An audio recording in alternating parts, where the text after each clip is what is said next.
Livro A Conjuração Anticristã, Monsenhor Henri de Lassus. Apêndice, alta venda. 2. Carta de Núbios a Beppo, de 7 de abril de 1836. Sabeis que Massini julgou-se digno de cooperar conosco na obra mais grandiosa dos nossos dias. A venda suprema não decidiu assim.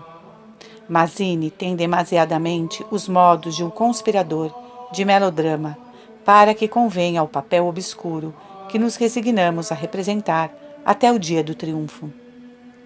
Mazzini gosta de falar de muitas coisas, sobretudo dele. Ele não para de escrever que ele derruba os tronos e os altares, que ele torna os povos produtivos, que ele é o profeta do humanitarismo, etc., etc. E tudo isso se reduz a algumas miseráveis derrotas ou assassinatos de tal modo vulgares que eu expulsaria imediatamente um dos meus lacaios se ele se permitisse de me desfazer um dos meus inimigos com meios tão vergonhosos. Mazzini é um semideus para os tolos, diante dos quais ele tenta fazer proclamar-se o pontífice da fraternidade, da qual ele será o deus italiano. Na esfera em que ele age, esse pobre José não passa de um ridículo. Para que ele seja um animal feroz completo, sempre lhe faltarão as garras. É o burguês gentil homem das sociedades secretas que meu caro Molière não teve a oportunidade de entrever.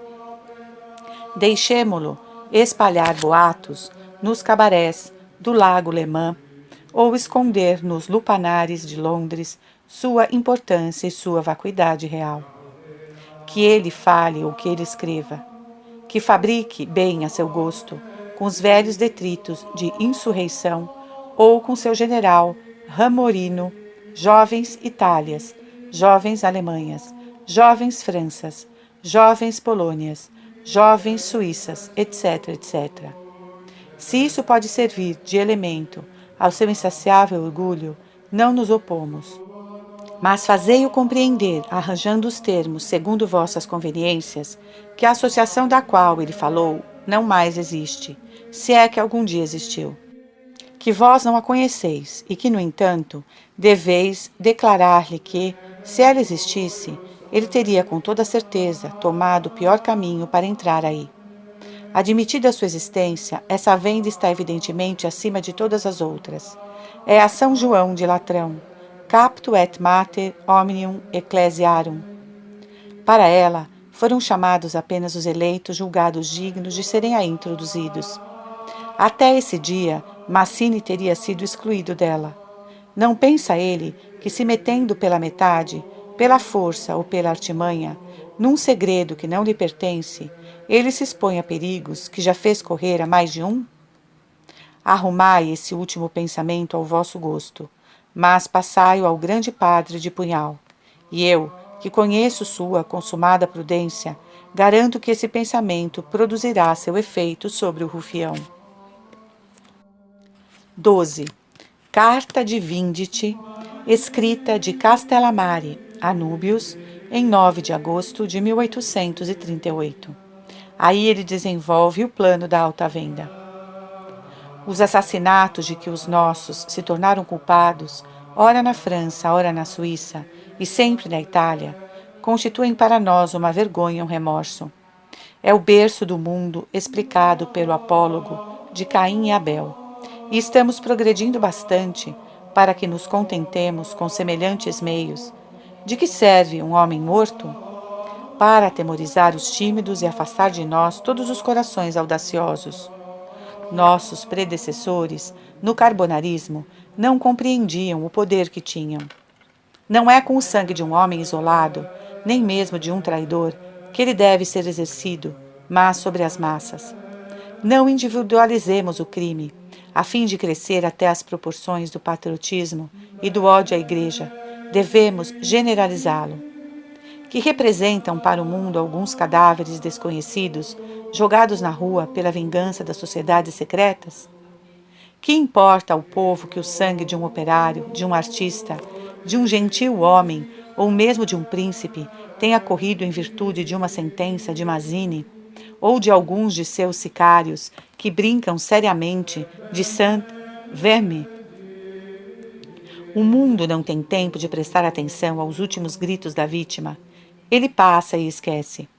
Somos nós, meu núbios, somente nós podemos suspender sua caminhada.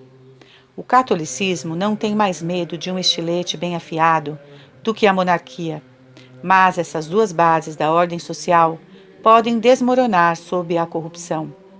Jamais nos cansemos de corromper. Tertuliano dizia com razão que o sangue dos mártires faz nascer cristãos. Está decidido nos nossos conselhos que não queremos mais cristãos.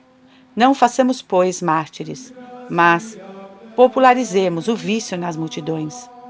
Que elas o respirem pelos 5 sentidos, que elas se saturem dele, e essa terra que o Aretino semeou estará sempre disposta a receber ensinamentos lúbricos.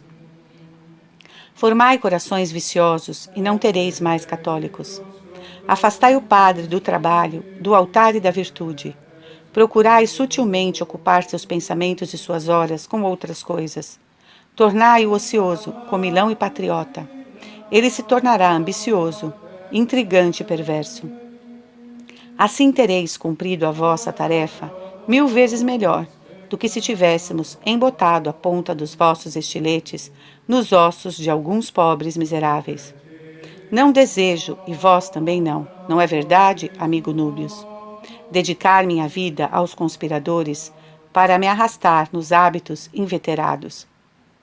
Empreendemos a corrupção em grande escala, a corrupção do povo pelo clero e do clero por nós, a corrupção que deve nos levar um dia a pôr a igreja no túmulo.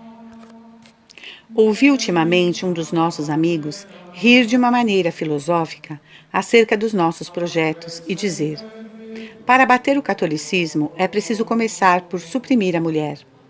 A palavra é verdadeira, mas posto que não podemos suprimir a mulher, corrompamo-la com a igreja. Corruptio optimi pessimi. O objetivo é suficientemente belo para tentar homens como nós. Não nos afastemos dele em razão de algumas miseráveis satisfações de vingança pessoal. O melhor punhal para ferir a igreja no coração é a corrupção. Ao trabalho, pois, até o fim. 13. Ideia submetida à alta venda por 3 dos seus membros, e 23 de fevereiro de 1839. Os assassinatos periódicos de que a Suíça, a Itália, a Alemanha e a França estão cobertos não conseguem sacudir o torpor dos reis e dos seus ministros. A justiça permanece desarmada ou impotente diante desses atentados. Mas um dia, talvez amanhã, a opinião pública despertará em presença de semelhantes empreitadas. Então o sangue inutilmente derramado retardará por longos anos nossos projetos, concebidos com tão audaciosa sagacidade. Nenhum de nós ignora qual é o braço que dirige todos esses estiletes.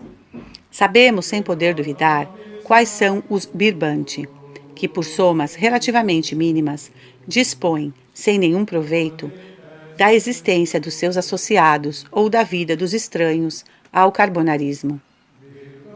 Esse estado de coisas que vai imperando cada vez mais deve ter um termo, ou é preciso, por bem ou por mal, renunciar aos nossos planos contra a serra humana, porque a menor das indiscrições pode desvendar tudo. Um assassinato que não passar despercebido, como tantos outros, colocará na pista das nossas reuniões. Importa, pois, adotar medidas eficazes e parar prontamente esses atos comprometedores.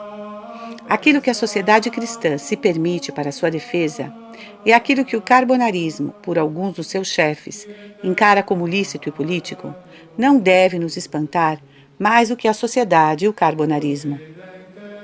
A pena de morte é aplicada através dos tribunais ordinários. A Sainte Verme, da jovem Suíça e da jovem Itália, arroga-se o mesmo direito. Por que não faríamos como ela?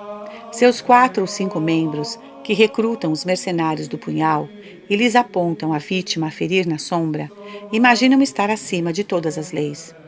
Eles as desafiam, seja na Suíça, seja na Inglaterra, seja na América. A hospitalidade concedida por esses estados é, para os assassinos intencionais, uma garantia de impunidade. Eles podem, assim, e bem à vontade, agitar a Europa, ameaçar os príncipes e os indivíduos, e fazer-nos perder o fruto de nossas longas vigílias.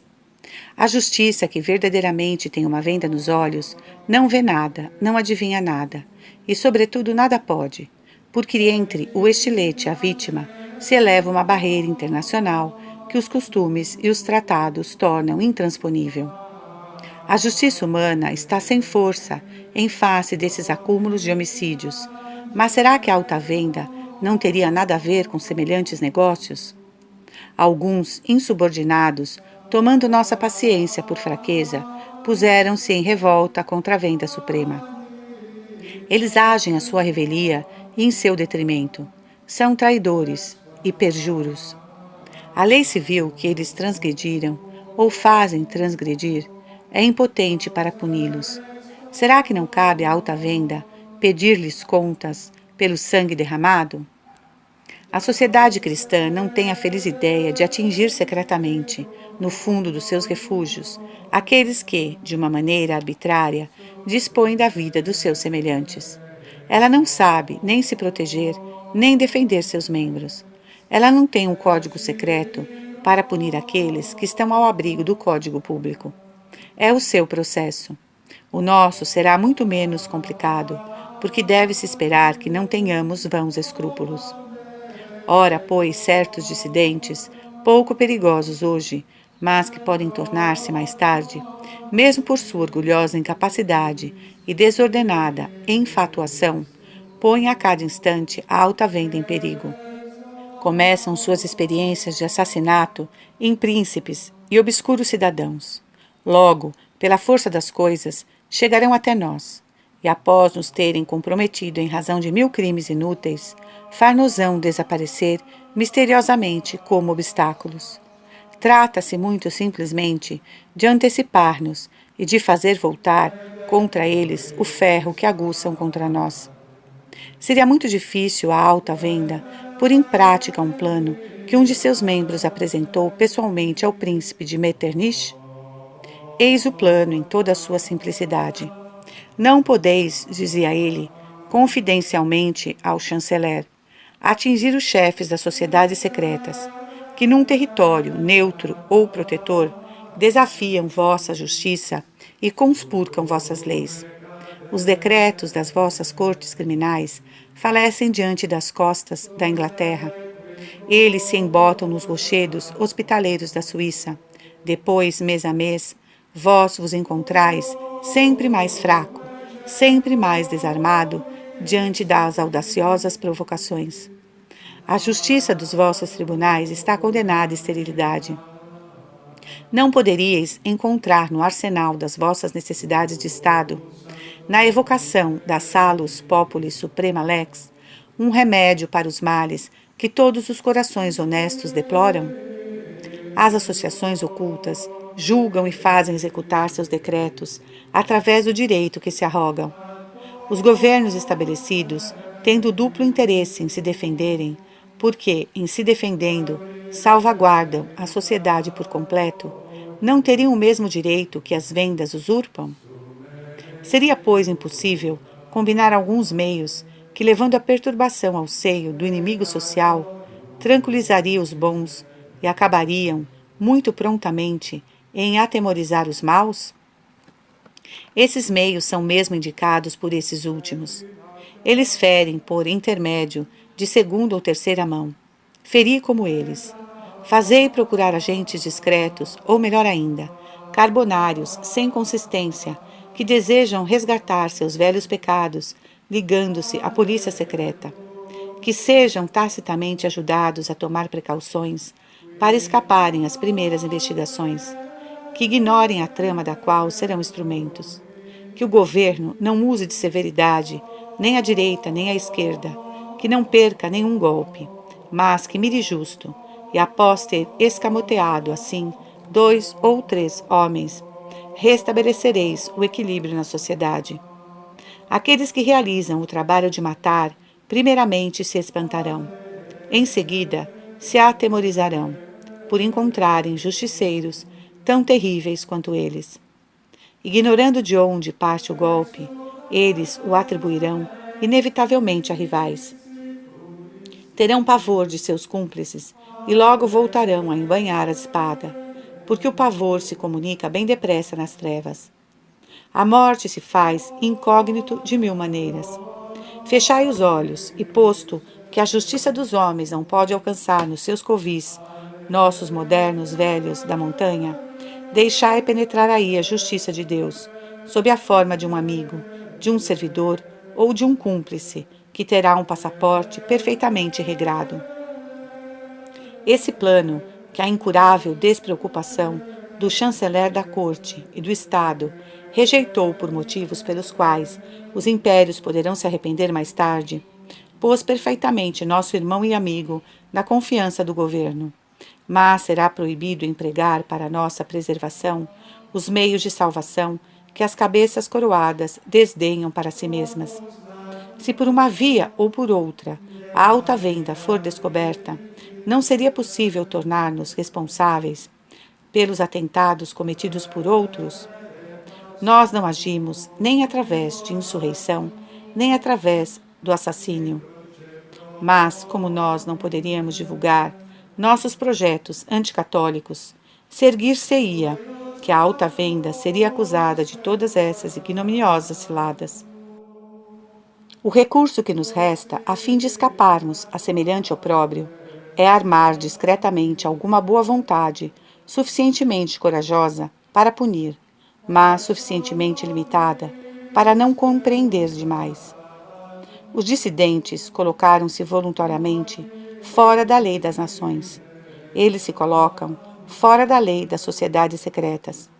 Por que não lhes aplicaríamos o código que inventaram? Os governos embrutecidos pela sonolência recuam diante do axioma patere legem quam feticis. Não seria oportuno apoderarmos-nos disso? Temos uma combinação tão simples quanto infalível para nos desembaraçarmos sem ruído e sem escândalo dos falsos irmãos que se permitem prejudicar-nos decretando o assassinato.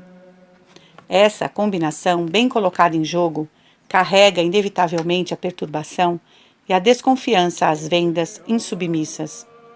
Julgando por nosso turno e punindo aqueles que julgam e punem tão sumariamente os outros, restabelecemos o equilíbrio social através de um procedimento cuja receita nos é fornecida por alguns miseráveis.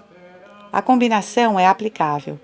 Podemos ferir sem despertar suspeita, paralisar assim e dissolver as vendas adversas nas quais é ensinado o assassinato. Seremos autorizados e, na necessidade, seremos sustentados? 14. Carta de Gaetano a Núbios, de 23 de janeiro de 1984.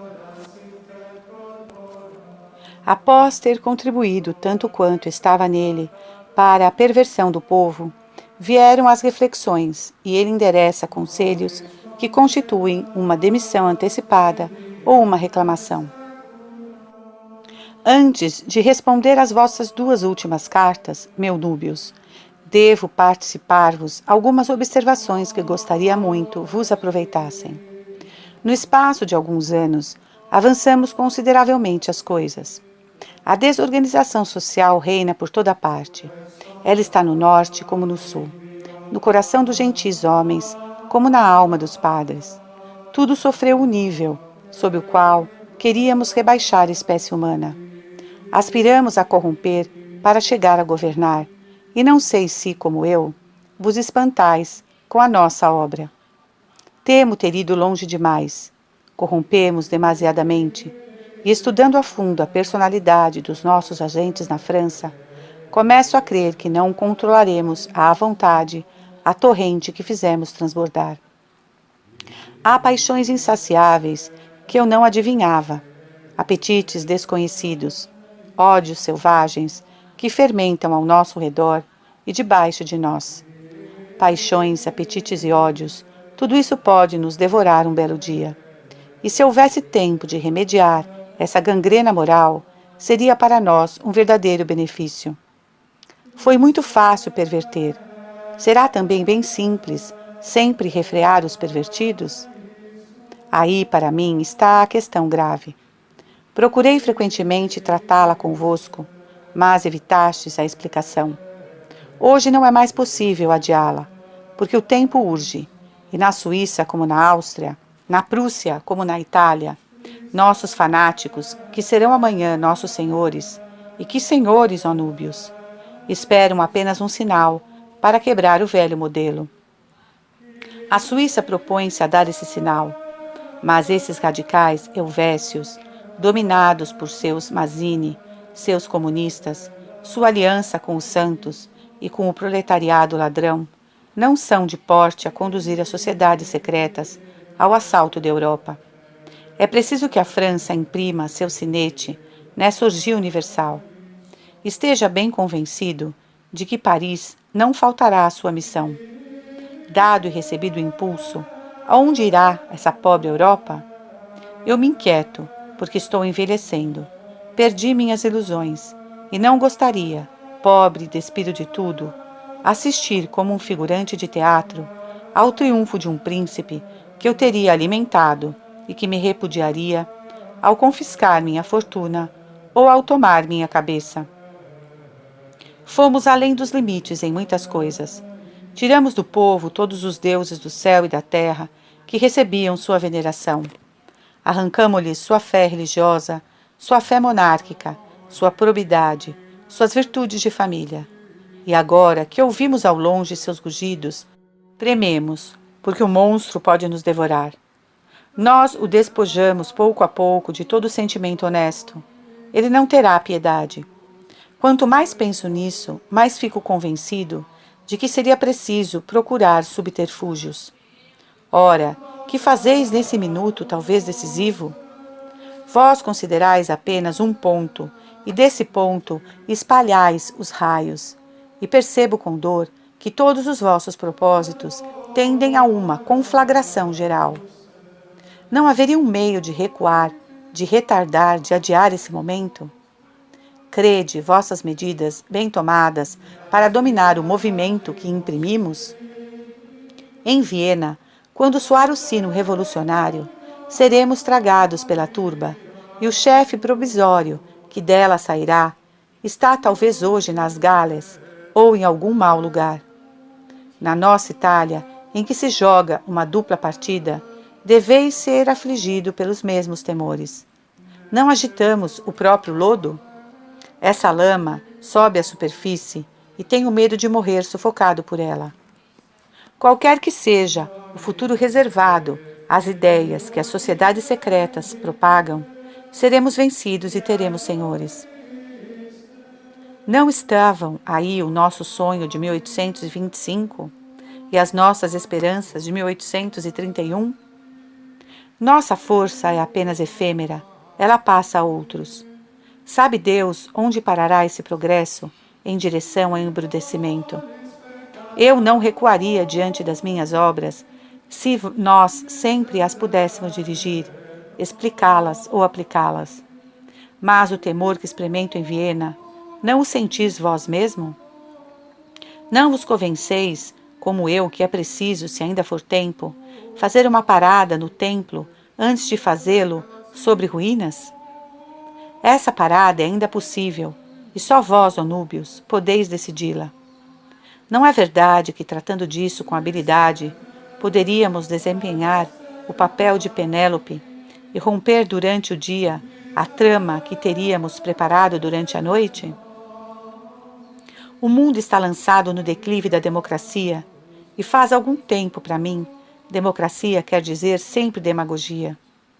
Nossos 20 anos de conspirações correm o risco de se apagar diante de alguns tagarelas que virão adular o povo e puxar as pernas da nobreza após ter metralhado o clero. Sou gentil homem e confesso muito sinceramente que me custaria conviver com a plebe e aguardar do seu desejo meu pão cotidiano e o dia que brilha. Com uma revolução tal como se prepara, podemos perder tudo, e eu tenho que conservar. Também deveis estar na mesma situação, vós também, caro amigo, porque tendes bens, e não gostaríeis, menos do que eu, de ouvir ressoar nos vossos ouvidos a palavra de confisco e de proscrição dos eglogues, o grito fatal dos espoliadores. Aec mea sunt, veteris migrate coloni.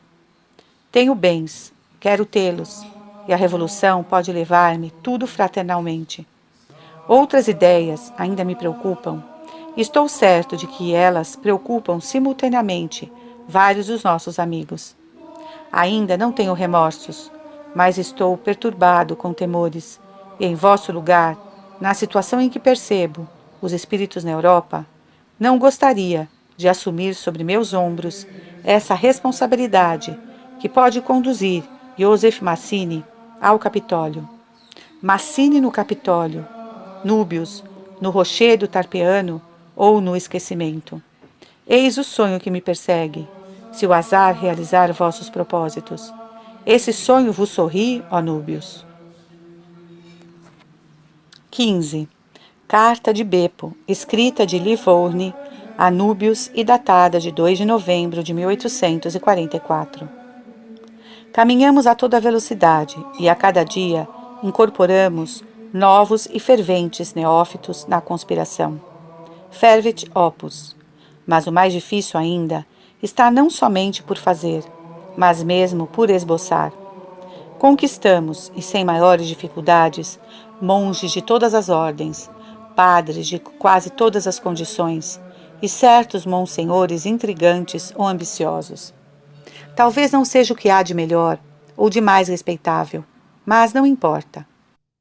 Para o fim buscado, um fratre, aos olhos do povo, é sempre um religioso. Um prelado será sempre um prelado. Falhamos inteiramente com relação aos jesuítas. Desde que começamos a conspirar, tem sido impossível deitar a mão sobre o inaciano, e seria preciso conhecer o porquê dessa obstinação tão unânime. Não creio na sinceridade da fé e da dedicação deles à Igreja, porque jamais, junto a um só, não pudemos o ponto vulnerável da couraça? Não temos jesuítas conosco, mas sempre podemos dizer e fazer dizer que temos, e isso daria absolutamente no mesmo. Não se dá o mesmo com os cardeais. Todos escaparam das nossas redes. As adulações mais bem combinadas não serviram para nada, de tal maneira que na presente hora avançamos tão pouco quanto na primeira. Nenhum membro do Sacro Colégio caiu na armadilha. Os que foram sondados, auscultados, todos, a primeira palavra acerca das sociedades secretas e do poder delas, fizeram sinais de exorcismo, como se o diabo os fosse carregar para o alto da montanha. E morrendo Gregório XVI, coisa que vai acontecer proximamente, nós nos encontraremos, como em 1823, por ocasião da morte de Pio VII. Que fazer nessas circunstâncias? Renunciar aos nossos projetos não é mais possível, sob pena de um ridículo indelével. Esperar por uma quina de loteria, sem ter comprado o bilhete, parece-me por demais maravilhoso. Continuar a aplicação do sistema, sem poder esperar uma oportunidade, mesmo incerta, produz-me o efeito de jogar com o impossível. Eis que chegamos ao termo dos nossos esforços. A revolução avança a galope, carregando na garupa revolta sem fim, ambiciosos sem talento e desordem sem valor. E nós, que tínhamos preparado todas as coisas, nós que tínhamos procurado dar a essa revolução um supremo derivativo, nós nos sentimos tocados pela impotência no momento de agir soberanamente. Tudo nos escapa, somente a corrupção permanece para ser explorada por outros. O futuro Papa, quem quer que seja, jamais virá a nós. Poderemos nós algum dia ir a ele? Não será ele como seus predecessores e seus sucessores, e não agirá como eles? Nesse caso, continuaremos na luta e esperaremos um milagre? O tempo passou e não temos mais esperança, senão no impossível. Morto Gregório, veremos indefinidamente adiados nossos projetos. A revolução, cuja hora se aproxima um pouco por toda parte, dará talvez um novo curso às ideias. Ela mudará, modificará, mas a bem da verdade, não somos nós que seremos elevados. Nós nos encerramos demais na meia-luz e na sombra. Não tendo tido êxito, nós nos sentiremos apagados e esquecidos por aqueles que tirarão proveito dos nossos trabalhos e dos respectivos resultados. Nós não conseguimos, não podemos conseguir.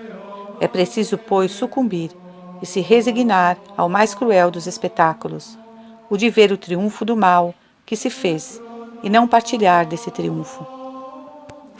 16. Carta do Cardeal Bernetti a um de seus amigos, datada de 4 de agosto de 1845.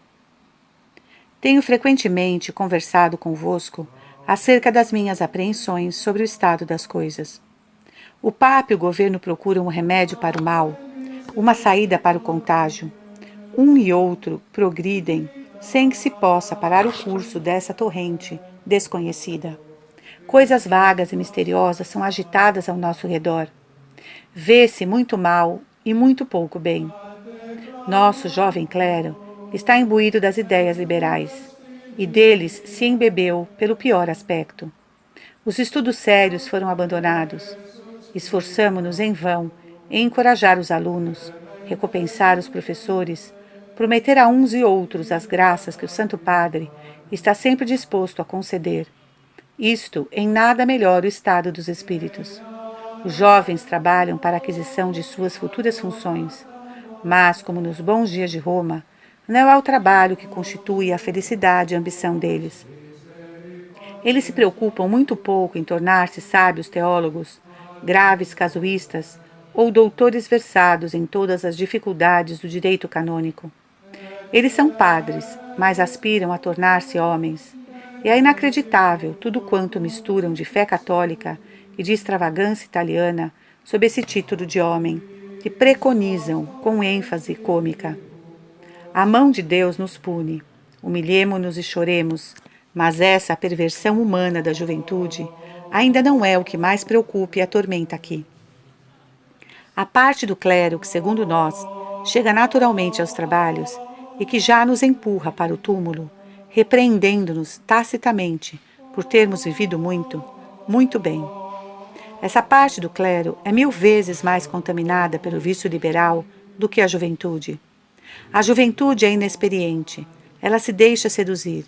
Ela vai como pode ir um noviço fugido da regra do seu convento em troca de 2 boas horas de sol e que depois volta para o claustro. Mas, entre os homens de idade madura, semelhantes tendências são mais perigosas.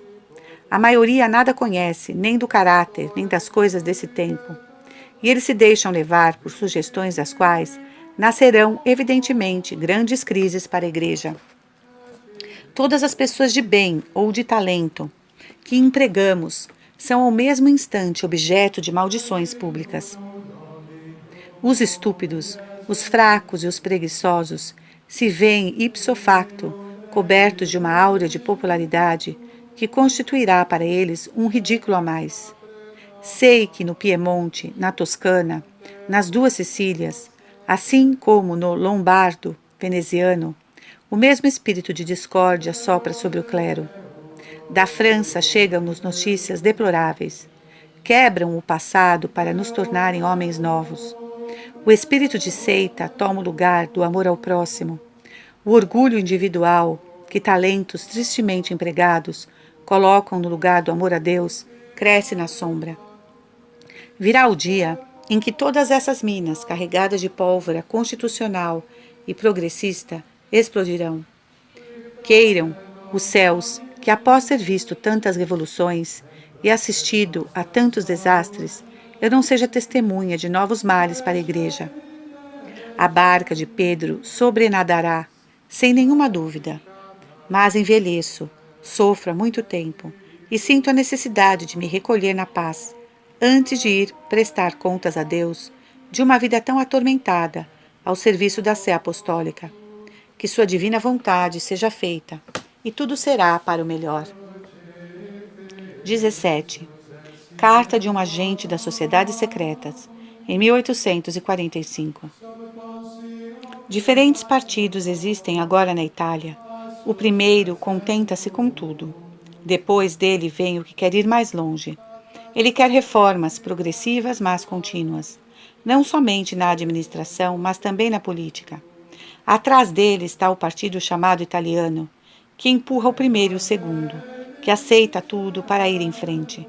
Ele mascara, traveste e oculta seu fim último, que é a unidade italiana. Em meio a todos esses partidos, há uma outra divisão ou subdivisão.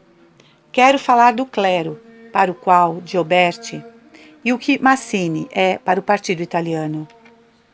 O padre Gioberti fala aos padres sua linguagem, e dir-vos-ei que ouvimos de todos os lados que nas fileiras do clero secular e regular, as doutrinas de liberdade, com o Papa atesta dessa liberdade da independência italiana, constituem um pensamento que seduz muitos, a tal ponto que se persuadem de que o catolicismo é uma doutrina essencialmente democrática. Esse partido cresce diariamente, sobretudo entre o clero. Esperamos com impaciência a nova obra de Gioberti. Essa obra é para os padres.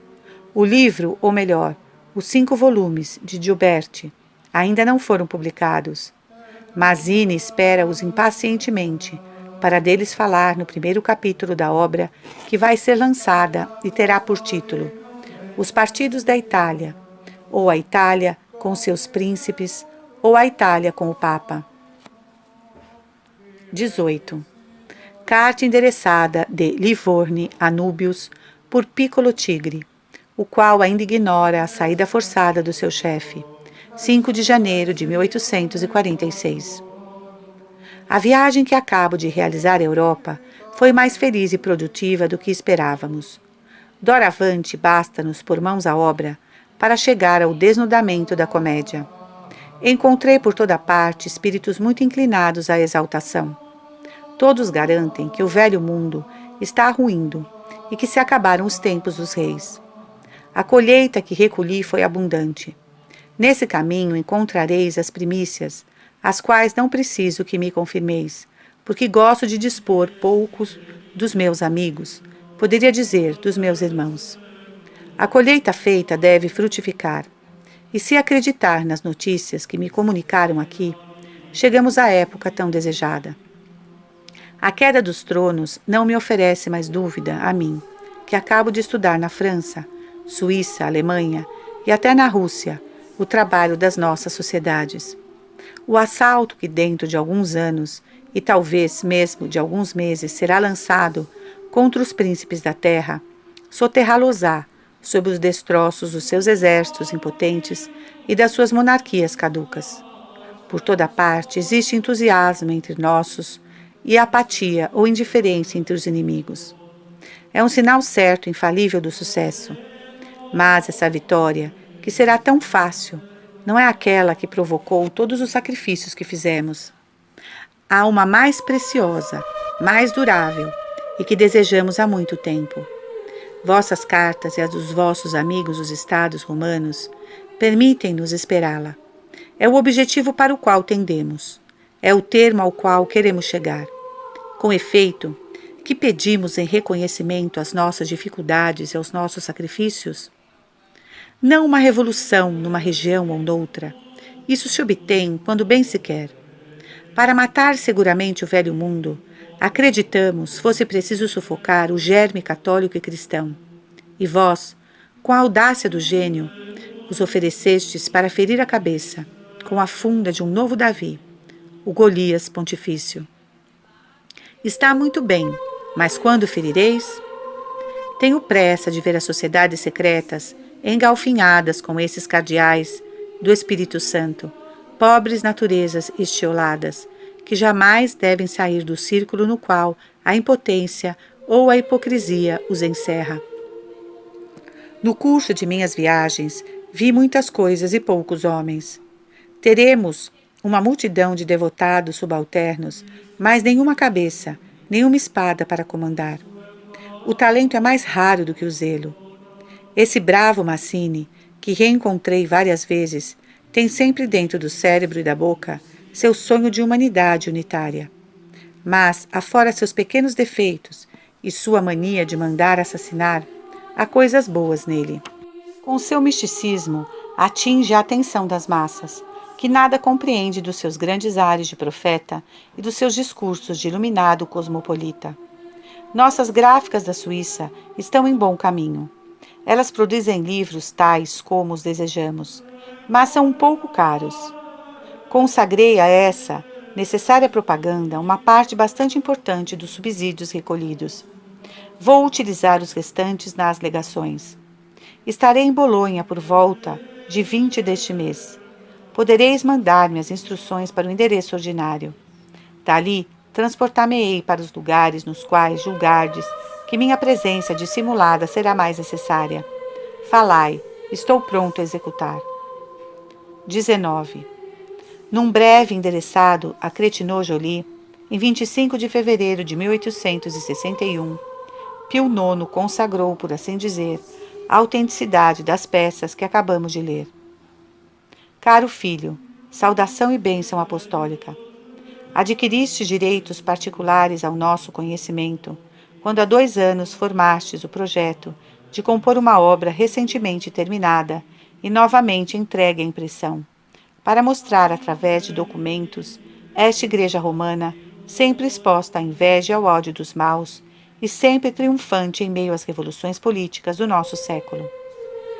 Assim, é com alegria que recebemos os exemplares com os quais nos homenageastes, e por essa muito afetuosa atenção, nós vos rendemos justas ações de graças.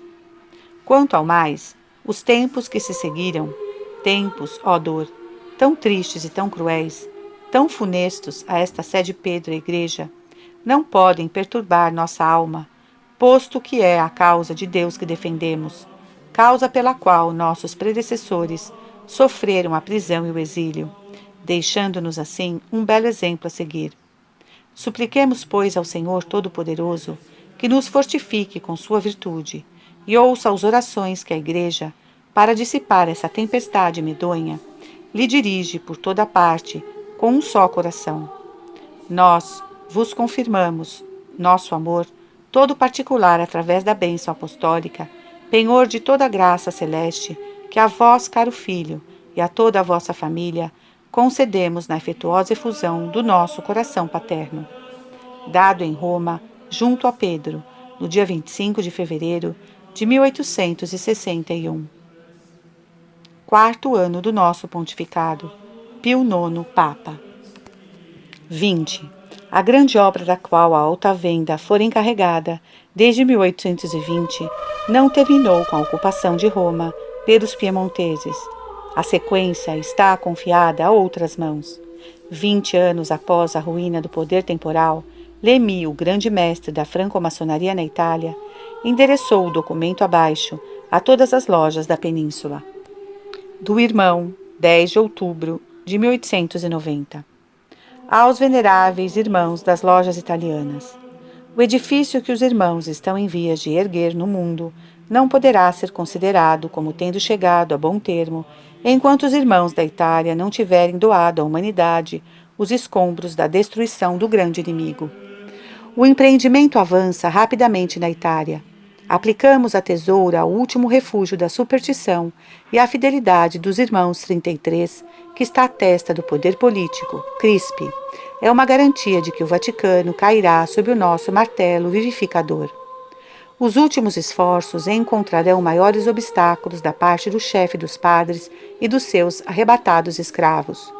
Os irmãos O e G invocam o gênio da humanidade para que todos os outros irmãos trabalhem com todas as suas forças para dissipar as pedras do Vaticano, a fim de construírem com elas o templo da nação antecipada, do Vale do Tibre.